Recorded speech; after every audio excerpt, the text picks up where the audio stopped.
এটা কোনো স্বাভাবিক স্বাভাবিক ঘটনা আমাদের কাছে মনে হয়নি। বিশেষ করে আপনার ফ্লোরের একাধিক জায়গা থেকে আগুন যে লেগেছে সেটা দেখা গেছে। এখন এক জায়গায় সূত্রপাত হতে পারে, কিন্তু পরবর্তীতে পরক্ষণেই বিচ্ছিন্নভাবেও যে অনেক জায়গা থেকে আগুন লেগেছে তার কিছু আলামত দেখা গেছে। এবং যেভাবে আপনার কয়েকটি ফ্লোর পুড়ে ভস্ম হয়ে গেছে, এইটা শর্ট সার্কিট কিংবা স্বাভাবিক কোনো দুর্ঘটনা সেটি আমাদের কাছে মনে হয়নি।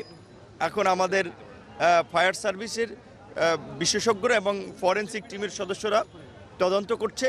যেহেতু সচিবালয়ের মতো একটা গুরুত্বপূর্ণ জায়গায় এই ঘটনাটি ঘটেছে, আমরা আশা করব দ্রুত সময়ের মধ্যে সরকার একটা নিরপেক্ষ এবং স্বচ্ছ তদন্তের মাধ্যমে জাতির সামনে এটা উন্মোচন করবে যে আসলে এখানে কি ঘটনা ঘটেছিল। এবং যেহেতু এই সরকার দায়িত্ব নেওয়ার পর থেকেই আমরা নানান ধরনের অস্থিরতা এবং অস্থিতিশীলতা দেখতে পাচ্ছি।